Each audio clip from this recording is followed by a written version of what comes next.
And welcome back to the Steve Malzberg Show. As we continue our discussion on immigration, we were joined by Ruben Navarrete earlier, and now, of course, we're joined by Mickey Cowes, contributor to the Daily Caller. Hey, Mickey. Hey, how are you? Good to talk to you. So, you wrote a piece at the Daily Caller talking about the coming GOP amnesty sellout push, and this is what I fear. We had a very interesting conversation with Ruben Navarrete, who thinks that somehow the Republicans have the Democrats trapped in a box, kind of, and that you know they have the upper hand here. But I don't know. I just don't understand what it is that Republicans don't understand. That it's a lose-lose-lose situation. I mean, businesses may want it, and maybe it's good to get, to satisfy contributors, but otherwise they're going to be made the villains no matter what they do. They're not going to go far enough for the left. They're not going to go far enough for radical Hispanic groups. The base of the party doesn't want it. They're going to be viewed as sellouts. So their own party doesn't want it. They're going to be viewed as villains. I think money has a big role to play here. That's why I call it a sellout. I don't usually hurl words like sellout around, but why are they coming back again and again after this thing is dead? Why are they coming back? The polls are going down on this thing. People are less and less favorable to it, and they're going to split the party for the midterms. The answer is there's a whole bunch of lobbyists spreading around a whole bunch of money. If you're a Republican politician and you ever want to run for higher office, you're going to have to go to these people. They're going to remember whether you supported them, and then win the presidency in 2016. Everybody agrees they can win the Congress in 2014, but they can't win the presidency in 2016 unless they do something to appeal to Latinos and Asians.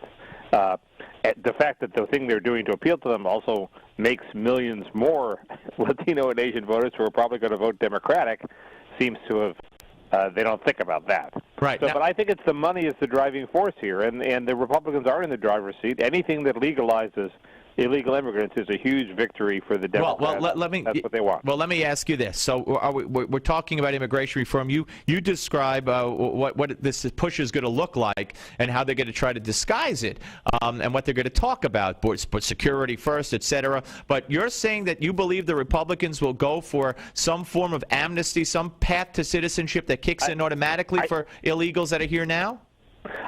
No, I think it's up in the air. If people revolt as they have in the past, if they're inundated by phone calls from people opposing this, I don't think they have the guts to do it. In their own minds they would probably do it, but they're scared of the voters. So if the voters react badly, they won't do it. What they're going to try to do is some form of legalization without automatic citizenship. In other words, you're legalized if you're a farm worker. There already are ways to become a citizen if you're a farm worker, and a legal farm worker. So you can still go through those channels, and they're going to try to unclog those channels. But they're not going to say all 11 million are citizens. They are going to say all 11 million are legal, which is the huge victory that the Democrats want. That's basically what illegals want. They want to be legal. Right. And we'll be sending the message to all people in other countries, especially Latin America, but also Asia and other places. If you come here illegally, you're eventually going to be legal. Maybe you won't be a citizen right away, but you'll be legal, and that's a huge magnet for future illegal immigration. They're going to pretend that there are going to be enforcement mechanisms in place. It's almost certainly going to be a fraud, because Democrats will never go for an enforcement first system. They don't want that. Right. The whole debate is we'll legalize them as long as we have enforcement to make sure there's not another wave of illegals. I think the public is willing to do that as long as it's the last wave of illegals. But the Democrats don't want it to be the last wave of illegals, so they're not going to agree to enforcement first, and there's going to be some trickery involved in some trigger, like in the Senate bill. That's not really a trigger, that just involves spending money. If you spend $10 billion, then it's triggered.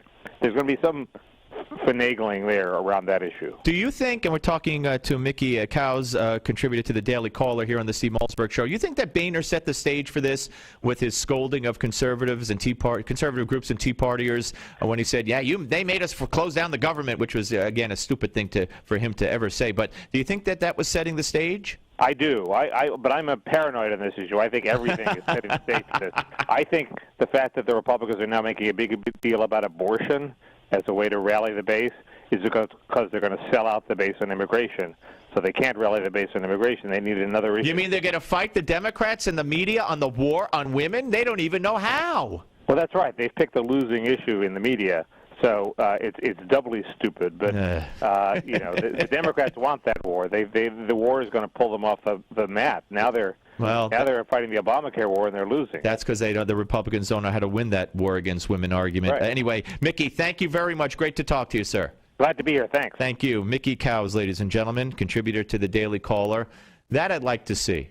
That I'd like to see. I don't want to see them give in on immigration, but I'd like to see them try to fight the war on women. They ran from it. Romney ran from it. They conceded it at every turn. They always have. When they're in the right, they're in the majority. More people in this country agree with the Republican conservative view on abortion than the radical leftist view of Obama and Pelosi and Reid. Yet they run from it. They run. I'll see it. I'd be anxious to see how they try to handle it if they change course on that issue. Very interesting conversation. The Steve